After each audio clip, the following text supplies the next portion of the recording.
अस्सलाम वालेकुम नाज़रीन, आप देख रहे हैं राय साकिब डिजिटल मीडिया। उम्मीद करता हूँ आप तमाम लोग खैरियत से होंगे। नाज़रीन, ख़वातीन पाकिस्तान तहरीक इंसाफ की आपको पता है काफ़ी दिनों से गिरफ़्तार हैं और उनकी शनाख्त परेड को भी डिले किया गया था। वो मैं टाइम टू टाइम आपको रिपोर्ट करता रहा हूँ। मैं एक चीज़ आप वीलॉग में डिटेल में जाने से पहले एक चीज़ आप तमाम लोग के गोशगुजार कर दूँ।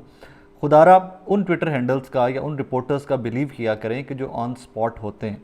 बहुत सारे लोग जो पाकिस्तान में मौजूद नहीं होते, जो लाहौर में मौजूद नहीं होते, जो कोर्ट में मौजूद नहीं होते, वो उल्टी सीधी ट्वीट्स कर देते हैं और उसके बाद फड्डे पड़े रहते हैं कि नहीं जी वो सही रिपोर्ट कर रहा है, आप झूठ बोल रहे हो। जस्ट बिकॉज कि जिसका अकाउंट बड़ा होता है वो ठीक बोल रहा होता है, जिसका अकाउंट छोटा होता है वो झूठ बोल रहा होता है और उससे गालम गलोच एंड ऑल दैट। इवन मैंने ट्वीट किया, मुझे हसाम ने और शाकिर अवान साहब, क्योंकि वो कोर्ट रूम में मौजूद थे, उन्होंने आज ये सनम जावेद साहिबा, खदीजा शाह साहिबा, तैयबा राजा साहिबा, आलिया हमजा साहिबा, इस केस के ऊपर अपडेट किया।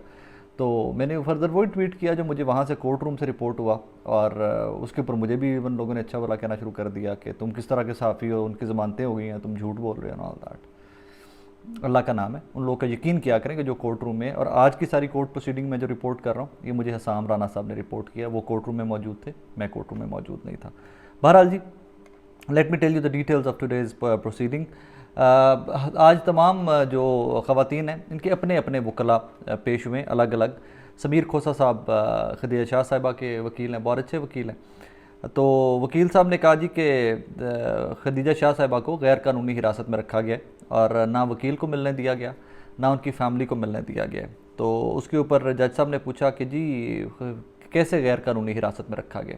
तो वकील साहब ने कहा जी कि इनको शनाख्त परेड से पहले ही गैर कानूनी हिरासत में रखा गया। अदालत ने खदीजा शाह को शनाख्त परेड के लिए जुडिशल रिमांड पर भिजवाया था। फाजिल जज साहब ने फरमाया शनाख्त परेड से पहले गैर कानूनी तौर पर कैसे रखा गया, और इसके सवाल पुटअप किया गया। तो वहाँ पर जवाब ये दिया गया कि खदीजा शाह की मीडिया पर ख़बरें चलती रही जिससे इनकी शनाख्त अवाम पर अयां हो गई। ये समीर खोसा जो वकील हैं उन्होंने कहा आगे से, और इस वजह से शनाख्त परेड गैर मौसर हो जाती है। वकील साहब ने फर्दर ये आर्गूमेंट दिया। खदीजा शाह एफआईआर में नामजद नहीं है, इसका इस किरदार में कुछ लेना देना नहीं है, ये उनके वकील जो हैं खदीजा के, उन्होंने आर्ग्यू किया। ये मज़ीद इंक्वायरी का केस है, ज़मानत पर रिहा दी जाए। ये मामला लाहौर हाई कोर्ट में भी ज़ेर इल्तवा है। फाजिल जज ने रिमार्क्स दिए और आगे जज साहब, वकील साहब जो समीर खोसा साहब हैं, उन्होंने फर्दर बताया कि जी मेरी जो क्लाइंट हैं वो दमा की मरीज़ हैं और इनको ज़्यादा ख़वातीन को ज़्यादा देर जेल में रखना जो है वो ज़्यादती होगी। इवन एफआईआर जो है वो 7 घंटे की ताख़ीर से हुई थी, कई घंटे तोड़ फोड़ ख़त्म नहीं हुई। आगे से फाजिल जज साहब के रिमार्क्स थे, मुलजमा से कुछ भी बरामद नहीं हुआ। तो आगे से जज साहब ने पूछा कि क्या इनका मोबाइल फ़ोन बरामद नहीं हुआ। तो आगे से जज वकील साहब जो हैं समीर खोसा, उन्होंने कहा जी नहीं, पुलिस ने मोबाइल फ़ोन बरामद नहीं किया। तो इसका मतलब तो ये हुआ कि एक अहम शहादत ज़ाया कर दी गई। ये आगे से जज साहब के रिमार्क्स थे। अब आगे फर्दर क्या होता है कि इनके बाद बाकी जो ख़वातीन हैं, क्योंकि 13 ख़वातीन हैं, तो हर किसी के अपने अपने वकील ने पेश होना था। फर्दर जी आगे सनम जावेद साहिबा जो हैं उनको लेकर लोग बहुत कंसर्न होते हैं। तैयबा राजा साहिबा को, सनम जावेद साहिबा को लेकर बहुत कंसर्न होते हैं लोग। तो मैं थोड़ा सा आपको उनके बारे में बता दूं कि जनाब जब सनम जावेद साहिबा के वकील पेश हुए हैं तो उन्होंने आर्ग्यू किया है कि जी देखें, मेरी मोकला तो है जो ऑन स्पॉट ज़रूर थी, लेकिन इनके ऊपर तोड़ फोड़ का कोई भी किसी किस्म की भी कोई शहादत नहीं है, तोड़ फोड़ का कोई भी आई विटनेस नहीं है, या तोड़ फोड़ का कोई भी शवाहिद मौजूद नहीं है कि जहाँ से हम साबित कर सकें जिन्होंने तोड़ फोड़ की है, तो लिहाजा she is wanted in the case and all that. तो वहाँ पर देखें, हमारे पाकिस्तान का निज़ाम बड़ा अजीब सा है कि जहाँ पर एक वकील ये पेश हो रहा है ना कि इनको रिहा कर दिया जाए और इनको ज़मानत पर रिहाई मिल जाए, वहीं पर कुछ लोग एवं ही शौकिया फ़नकार भी कोर्ट रूम्स में बड़े पेश होते हैं। एक शौकिया फ़नकार आज भी पेश हुए हैं, और वो शौकिया फ़नकार ने क्या किया जनाब कि उन्होंने कहा जी मोबाइल फ़ोन से एक वीडियो निकाली है उन्होंने जाके जज साहब, हालांकि वो ना हुकूमत की तरफ से पेश हो रहे थे, ना वो सनम जावेद साहिबा की तरफ से पेश हो रहे थे, वो शौकिया फ़नकार थे। तो वो शौकिया फ़नकार गए, आगे मुझे हसाम साहब ने जो बताया कि जी वो गए जज साहब को, उन्होंने कहा जी मैं आपको कुछ दिखाना चाहता हूँ, जी दिखाइए।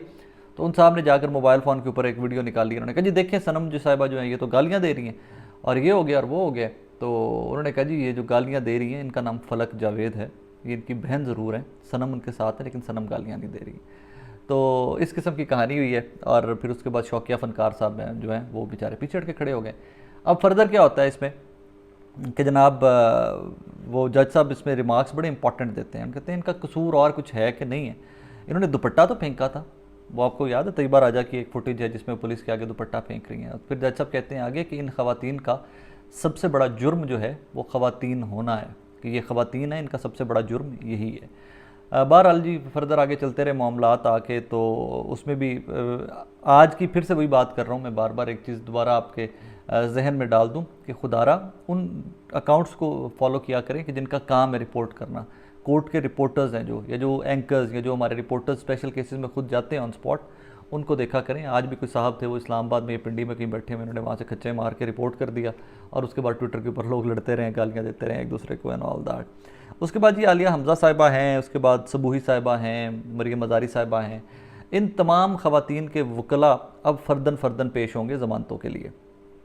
अब होना क्या है, हमें तो खैर थोड़ी देर पहले ही आइडिया हो गया था कि प्रोसिक्यूशन ने भी दलाइल देने थे और वक्त थोड़ा था, लिहाजा जज साहब ने, फाजिल जज साहब जिनके पास ये ज़मानतों का केस लगा हुआ है, उन्होंने 19 तारीख डाली है कि अगला हफ्ता मंडे यानी कि बनेगा जो मंडे को प्रोसिक्यूशन को ये तमाम जो वकला हैं इनके दलाइल मुकम्मल होंगे, तमाम ख़वातीन के वकला इनके दलाइल मुकम्मल होंगे, क्योंकि एक ही केस में 13 ख़वातीन है, एक ही केस में जुडिशल किया गया था और एक ही पैटर्न के केसेस हैं इनके ऊपर, 96/23 एंड ऑल दैट, इस किस्म के सारे जो केसेस हैं।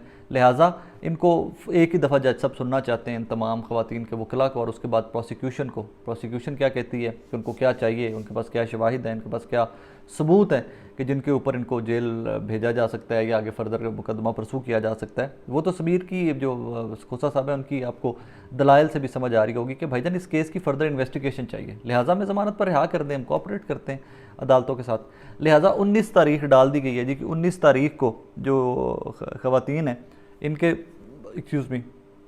जो ख़वातीन हैं इनके वकला भी अपने दलाइल मुकम्मल कर लें, और उसके बाद फिर प्रोसिक्यूशन जो है वो फ़र्दन डिफरेंट लेडीज़ को लेकर, आई थिंक हर ख़ातून को लेकर वो अपने दलाइल देंगे, क्योंकि हर ख़ातून से उनकी जो बाजियाबी जो उन्होंने करवानी है वो अलग अलग है, क्योंकि कहीं से उन्होंने डंडे जो बाजियाब करवाने हैं, कहीं पर मोबाइल फ़ोन रिकवर करवाने थे, तो इस तरह करके मामलात जो हैं वो फर्दर चलेंगे।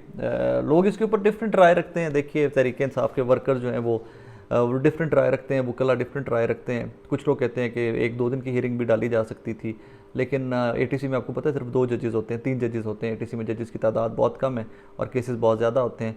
लिहाजा अब 19 तारीख डाली गई है, और इसी तरह के कुछ मामलात हैं।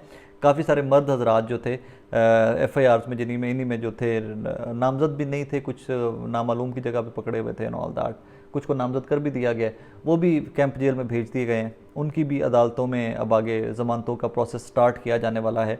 लेकिन ये ख़वातीन वाला केस ज़्यादा इम्पॉर्टेंट या अहम इसलिए है कि लोग वेट कर रहे हैं कि इस केस का क्या बनता है, इसके बाद हम लोग अपनी ज़मानतें दायर करें, क्योंकि यहाँ से ज़मानत अल्लाह ना करे किसी की खारिज होती है तो उसका मतलब हाई कोर्ट है, फिर हाई कोर्ट 2 साल का टाइम भी हो सकता है कि अगर फर्दर जाती है। ये थोड़ा सा कॉम्प्लिकेटेड सा प्रोसेस है, लिहाजा people are taking it very slow and बड़ा ईजी लेके वकला जो है ना ATC में ज़मानतों को के लिए दरख्वास्तें दायर करने को बड़ा ईजी लेकर चल रहे हैं। बहरहाल ये अपडेट थे ख़वातीन वाले केसेस के, और बस दुआ में याद रखिएगा, अपना बहुत सारा ख्याल रखिएगा। अल्लाह हाफ़िज़।